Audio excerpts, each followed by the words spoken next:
All right, mic check, mic check. Great morning. Happy Faith-Based Friday to you folks. Looking forward to this one. As always, going over Pastor Craig Rochelle's message. Boom, boom, clap, boom. Mic check, mic check. Facebook, here we go. Let me just share this out, and then we'll get right into it.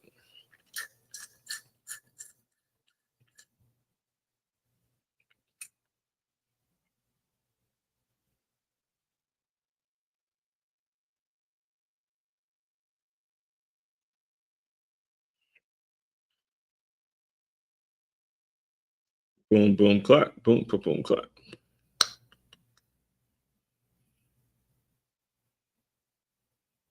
Boom, boom, clap, boom, boom, boom, clap. All right, good morning, good afternoon, whatever time of day it may be that you may be consuming this. Great to have you on another faith-based Friday, where what we do is we get the word up in us. In a nutshell, man, get the word. It's all about the word on Friday. So one of the, if not the, I'm not going to say one of the, I'll say the biggest change in me throughout this entire year, even going back to last year for the virtually almost a whole year now. I've gotten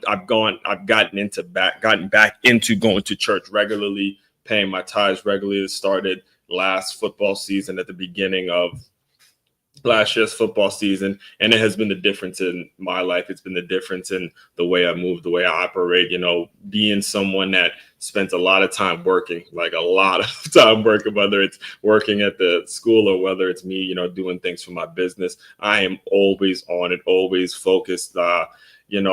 Going to church regularly has really given me some balance. It's given me the ability to give myself some grace and kind of ease the tension. And it's actually the reason, in my opinion, that I'm even with the lady that I'm with now. I believe that me deciding to go to church first is what led me to having my peace of mind and giving me the foundation that I currently have. So given that I am a group leader at the church and I do go regularly, or whether it's not there physically, I'm always going to be listening to it online. Every single Friday, I've decided to dedicate my Friday mornings to something called Faith-Based Friday, where we go over the message that Pastor Craig Rochelle gave. I go to Life Church regularly.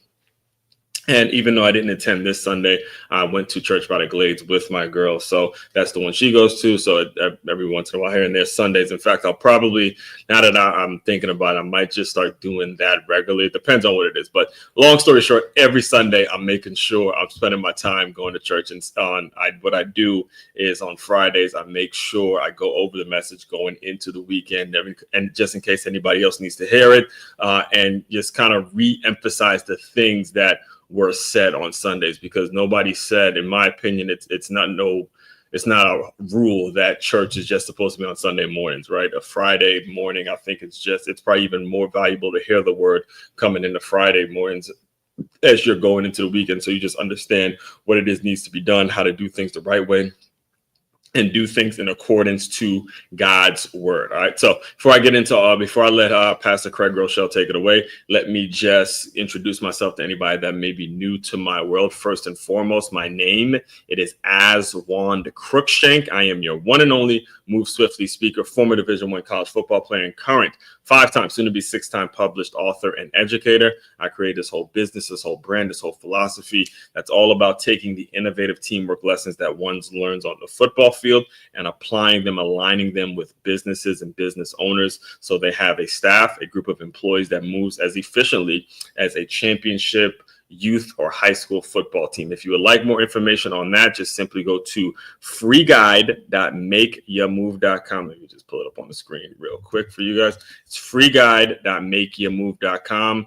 All the information is there. We basically put it into a very simple, easy to understand math problem, which is all about establishing measurables, plus a professional distance that's going to create a productive environment. What I did is I created a very, very easy to understand 10-step process where all you got to do is put your email in, put your name, number, and email in, and you'll receive a 10-step guide on how to utilize these things now so your business moves more efficiently now. Again, make sure you just go do that so we stay in touch and there's a way of, building out the tribe. In fact, next week I'll be diving deeper into this next week as I have the weekend to kind of really put it all together. But what I'm going to start doing, because I have successfully gone from podcast to platform, is I'm going to start doing things that are going to make it so the people who are regularly tuned into my work, they are there. There's a container, there's a way of keeping all these people together and doing special gifts, special perks to build that tribe and things like that. So all that information will be coming down the pipeline as we are fully in at the halfway mark of 2025. The growth has been incredible. The way I'm thinking has been incredible. The adjustments that I've had to make, it's been incredible. Obviously, there's always going to be challenges day in and day out, but for the most part, I'm just happy with the way I've become prepared for when things start happening. And again, we'll dive deeper into that next week as I discuss that. Let's get into Pastor Craig Groeschel's message. He's still in his series about marriage and looking at couples and how we're in the middle of a 6-part series where he's talking about all the favorite marriages in the Bible and things that, again, brand new information to me because I never grew up in the church or anything like that. I kind of found it as I've gone through life and I've learned certain things. But he's talking about certain marriages and he's applying them to today's world and what it's all about. And he titled this one Healing a Wounded Marriage. And you're going to hear it in a second, but he starts off with a bang. And talking about what social media has done to the whole marriage thing. And he kind of created the thing that hits me the hardest when we're thinking about his message is when he makes a point to say no one plans to get a divorce. There's not one single person out there who gets married and says, I plan to get a divorce, but it happens so often because you're not preparing yourself. You're not doing the little things that you need to do to make it so it doesn't happen. All right. Well, why is my thing not up? I just noticed something. Yeah, I just realized I was like, yo, there's something different about the screen. Yeah, I gotta put that.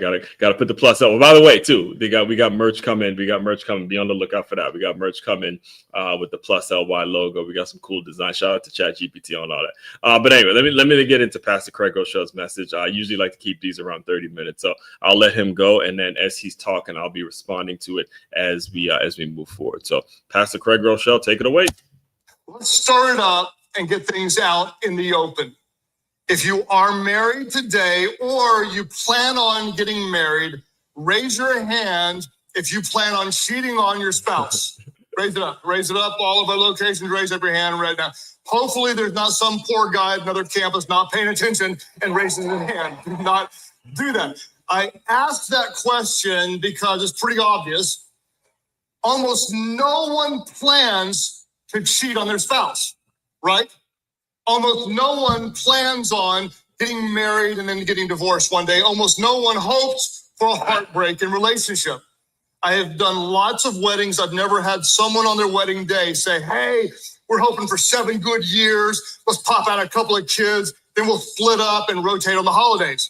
No one says that. But what if I told you that culture is quietly preparing you for that outcome?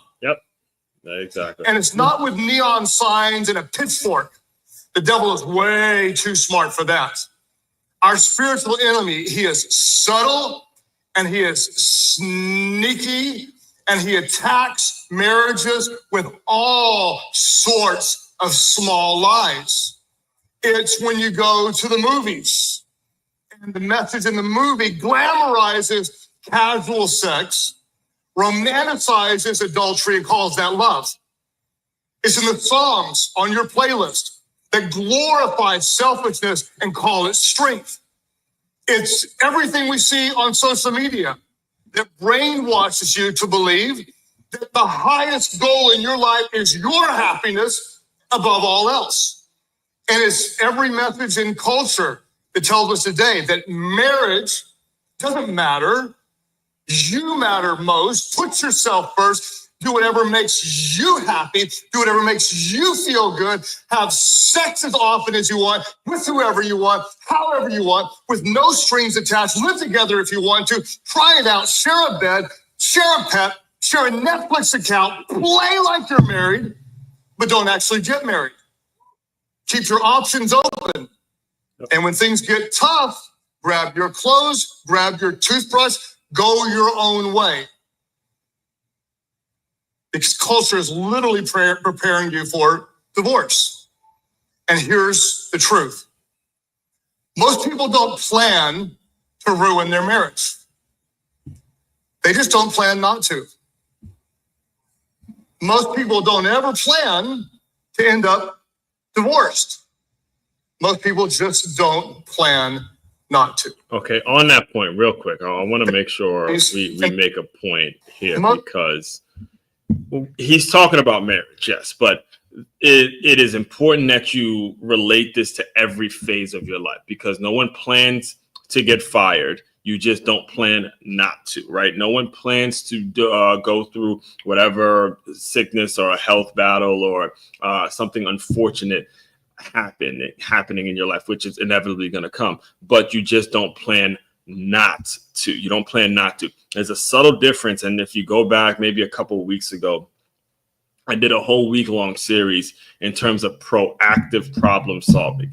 Mentally, these are issues that you can start solving in yourself long before you actually make the connection with a human being. All right, if we're talking about marriage, or you're talking about a significant other, you can stop the alcohol now. You can stop going to the strip clubs now. You can stop, the porn long before, so you're able to mentally actually grab and get something out of the people that you meet. You can start doing these things now to proactively solve whatever issue may to when you meet this person, because when you do meet the person, it's two lives being merged together. It's two people that had to figure out ways to live a life without you at one point. So now there's adjustments that need to be made over time. All right. This is what he means when he said you don't plan not to. It's not about someone obviously wanting to get a divorce, or wanting to be sick, or wanting to get fired, or you're not prepping yourself. You're not placing little things in your mindset, or placing little business, positioning things so you can get an understanding. Hey, mentally, there's so much power I have personally to heal myself and get myself out of a situation. So when I do run into the folks that I want to run into, that inevitably become the people that make up my life, or the people that are important to me, I already am prepared. I'm already prepared so I can get things done. If regular listeners, you already know what I'm about. You already know where I'm going with this, because I'm a football guy, right? I watch a lot of football. In fact, right after this, I'm going to record another episode of when it comes to Film Session Saturday. And it's all about, throughout the week, you're prepping for certain plays, right? You're prepping because when this guard is lined up like this, that he's probably going to pull around, and then that means the running back's going to come right behind him. You got to fill that gap really, really fast. Or when so-and-so receiver's in the game, he's going to be a decoy, or they might actually throw it to. You're prepping for things that can create a problem. These things parallel life in so many different ways. So let me let him keep cooking. Let me let Pastor Craig Groeschel keep cooking. People don't ever plan because he's cooking to end up divorced. Most people just don't plan not to. Mm-hmm. And that's why today we're going to look at one of the most difficult, one of the most raw, and one of the most real stories in the Bible. We're going to look at the story of a prophet named Hosea and a woman named Gomer. And in this story, Hosea, he had every single reason to walk away, but God had different plans. And as we look at the story, I want to be very, very clear. This is a story about their relationship. But more importantly than their relationship, this is actually a picture of God's love for us. And we're going to look at how God loves us when it's most difficult. And we're going to see what grace looks like whenever trust is broken. And this is going to be a story about how healing is always possible, even when it might feel too far gone. The context of this very emotional story takes place around 750 BC. And Hosea was a prophet in the northern kingdom of Israel. And if you looked at the people at that time, it kind of looks like our culture today. They look all happy and blessed. You know, if they lived today, they'd be showing their best life now on social media. But the reality is they were very, very far from God. There was a lot of corruption and a lot of sin. So God raised up Hosea, this prophet, to deliver a very prophetic message. What's interesting is it wasn't just a message with his words, but it was actually God's message through his life. And let me tell you what was happening is see if it sounds familiar. The people of Israel, they were turning away from God. They were chasing idols. They were ignoring God, and they were acting like they didn't need God. Sound familiar? The people were turning away from God. They were chasing idols. They were ignoring God, and they were acting like they didn't need God. A lot like a lot of people today. So God told Hosea, the prophet, to go marry Gomer, a woman who was going to break his heart. Now remember, this is also a message about God's love for us. So God doesn't tiptoe into the story. I mean, God just goes right into it. We see in the text in Hosea chapter 1, verse 2, when the Lord first begins speaking to Israel through Hosea, he said to him, hey, Hosea, go marry a prostitute. Why? So that some of her children will be conceived in prostitution. This will illustrate how Israel has acted like a prostitute, turning against the Lord and worshiping other gods. I mean, you talk about a painful story that's going to show us and demonstrate what covenantal love looks like. And I promise you, this isn't the filtered, look at us on vacation kind of love. This is the kind of love that bleeds and forgives and never gives up. And so Hosea, the prophet, he marries Gomer, and fast forward in their marriage, they have 2 sons and a daughter. Now, if you look at their relationship from the outside, you go like, hey, they look pretty happy. To put it in kind of modern terms, here's kind of what would have been going on just through the lens of our culture. Hosea was focused on his ministry and things were good. Gomer was at home, raising the kids, doing the best she could when reality sets in. She goes, oh, I thought it would be amazing to be a mom, but she's up to her ears in diapers and laundry. And suddenly he's busy doing his thing. Maybe she doesn't feel seen. She doesn't feel attractive after having a few kids. They're not connecting emotionally. So imagine one night she gets a DM. Work with me. We're just imagining what could have happened. She gets into work with me, okay? She gets a DM from an old boyfriend who said, sup? Because that's the kind of loser he was. Sup? And he's up in her feed, and the next thing you know, there is a door to temptation that's open. Because no one plans to wreck their marriage. They don't just plan not to. When you look at it, and then let me before he keeps going, I wanna pause him right there for a second, because that was an incredible example of how to take the common time, like the secular view and the things that are going on now, and align them with old school principles. All right. When you are excited, mother, you're happy, you're this, and then you're all over the place in Pampers, and you have to change this one. And, you know, the parenting is becoming something that's really, really challenging. You get that DM, like he's saying, now all of a sudden everything changes, right? Everything becomes monotonous. So what you have to do in order to avoid those moments is you have to have those really, really challenging conversations early on. You have to make sure you avoid the things that you could be doing with anybody early on. Again, you can be having sex with literally anybody. You can, if you wanted to, you can go pay for it, right? You know, there's nothing like, I hate when And he sort of mentioned this.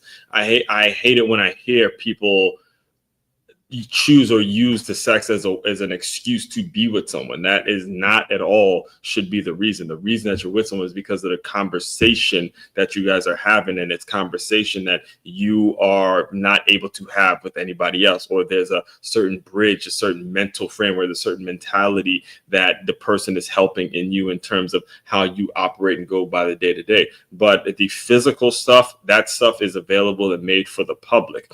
And what starts happening, as he referred to, as he said, hey, when you get too deep into the relationship, or you become a mother, or you are, doing laundry, and you're doing all the monotonous stuff that comes with establishing a household, running a household, being with someone, and then you get that DM from somebody in your past that doesn't really have anything, that's just out there, trying to spark up old flames and old feelings. That's where he means when it says you just don't plan not to. You have to be very intentional, folks. You have got to be very intentional with how you live your life.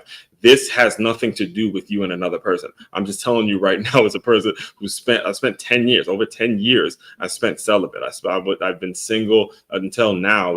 Had one girlfriend from 8 when I was in high school, one high school sweetheart, all the way until now. That's a long time. It's a long time of really having to lock in. And it was mostly by choice. It was because I decided, once I realized what I could do when my niece was born, and I saw my baby niece, and I saw what my sister was living through, and I saw how serious things can get and how they can be ruined and tarnished within the snap of the fingers, and how your life could be ruined because you couldn't be disciplined enough and care enough about your own damn life, to where you're letting other people in your life that are ultimately slowly, you hear what he said in terms of how the devil does it? They're slowly and subtly ruining you. All right, they're ruining you with infidelity. They're ruining you because they are not appreciating the little things that you're doing. They're ruining you because things have become so damn boring. They're so damn boring to the point where they're taking all of the little things that you do for granted. And you got to start blaming yourself. If you're in that situation, I'm talking to you right now. If I'm talking to you and you're in that situation, you got to start blaming yourself first. Forgive yourself. Yeah, eventually you're going to get to a point where you forgive yourself. But too often, what starts happening is you start blaming another person for the shit that you have allowed in your own life. And until you start looking at yourself and saying, hey, I need to take some responsibility for what I did. I need to take some responsibility for the relationship I'm in. I need to take some responsibility for my shit. I try not to use swear words when I'm talking Faith-Based Fridays. I'm working on it. But I need to take some responsibility for the situation I'm in. Until you start taking responsibility, there's no way that you can forgive yourself. That is the problem. It's too often do we see people not taking responsibility for their own situations, and then ultimately they can't move forward with forgiving themselves. So it just becomes a pattern where it's over and over and over again, the same old stuff, the same old excuses, to the point where folks just start, tuning you out. Eventually, that's what's going to happen. Eventually, you start complaining about the same problem over and over and over again. Eventually, folks are simply going to tune you out and move on. All right. So I'm going to let them finish out. There's a point in, I believe it is, let me see if I can scrub. Yeah, there's a point. Yep, right here. The 80-20 rule. Yeah, the 80-20 rule. Let me push that up real quick. The 80-20 rule was something that I wanted to make sure you guys heard, because this is a concept that I had learned because I learned it through Tyler Perry's movie, Why Did I Get Married? The first one, where he talked about the 80-20 rule. All right. As a matter of fact, I'm gonna just let him go because I'm talking too much. Let me let him go. Marriage misconception that I've seen. Yeah, this is misconception. Right. People tend to believe that what I'm missing is better than what I have. Come on now. What I'm missing is better than what I have. Amen. What I really want is out there, not right here. Yep. And we see this in the text in Hosea 2:5. She said this. She said, hey, I'll go after my lovers who give me my food and my water, my wool and my linen, my olive oil and my drink. I'm going to go after the people who have what I don't have here. She's married to a great man, and yet she's attracted to what she doesn't have. Yep. Years ago, I studied something that someone called the 80-20 marriage trap. And you may see this in some relationships around you. What is the 80-20 marriage trap? It goes like this. You walk away from someone who gives you 80% of what you're looking for. They're faithful, they meet your needs, they're a good person, they're relatively godly, they're good to be around, they've got a stable place, they're a good dad, they're a good mom. You walk away from someone who gives you 80%, chasing the 20% you feel like you're missing. And then what happens? When the 80% is gone, you realize the 20% was never worth the trade.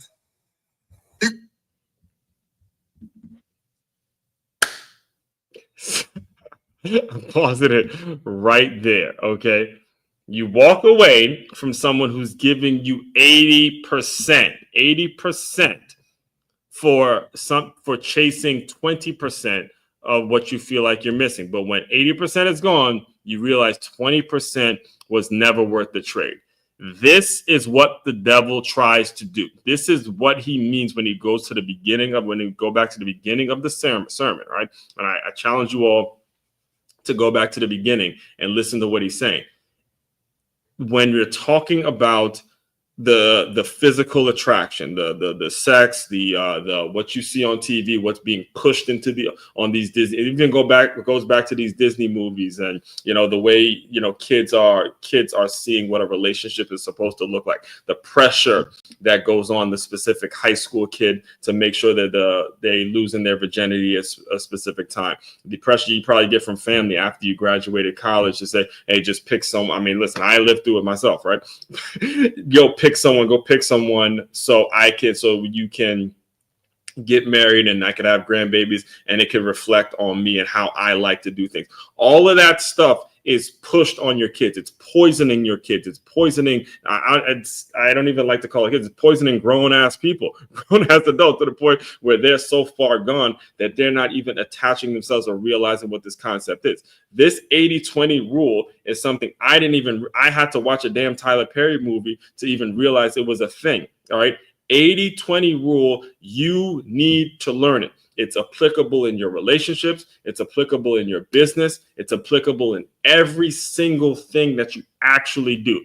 80% of what it is you need out of a person or out of a relationship, it's there. It's probably there, but you're giving up this 80% because most likely, and this I'm just going off the stuff I've lived through myself, most likely the casual sex has become just that, casual. It's gotten so damn boring that you're so ready to move on that you're thinking that, hey, I'm going to leave that person because she's not making it happen in the bedroom anymore. And I'm going to move on to something else that just is new. It's like a brand new car, right? It's just like an upgrade because you're correlating sex with love, which is a bad idea. It's a very ugly reality to live in. You don't want to be that person. I'm telling you, you do not want to be that person. It's a very, very ugly. It's expensive, first of all, and any goals and things that you ever wanted to have, you might as well throw that out the window. You're ruined. I'm telling you, you're ruined. In fact, remember actually, and I'll close you out with this story because I pay for coaching. I've paid for coaching. I've told you guys that, regular consumers. You guys know that about me. I've said that on multiple occasions. And the coach I had, he was in the process at the time of having his first son. It's crazy to think his son is 2 years old now, but I see him on Instagram all the time. But I had asked him about that part of life because most of the time me and him talk, it's more business and, figuring out how to get a system right and all that kind of stuff. And I asked him, hey, how did you and your girl make it work with family and all that? And he mentioned this to me and he was very direct and straightforward. He said, don't want to be a single dad. You don't want to be a single dad. And I would say the same thing to you guys listening to me right now. You do not want to be a single parent. You do not want to be a single parent. You do not, trust me, want to be a single parent. It is a very, very rough, tough, the toughest job in the world is actually having to do that. And I mean that from the heart. Pay attention, go watch a full sermon on your own and really consider how you can apply this to your life. All right. So all that being said, like I said, I like to keep these 30 minutes. Make sure you go watch the full sermon on your own. Again, if you are a business owner and you're interested in working with me more, simply makeyourmove.com. That's MakeYamove.com. one-stop shop for your teamwork and your self-development needs. As one, Crookshank, your one and only Move Swiftly speaker. Check it out. You guys continue to move swiftly. We will talk more soon.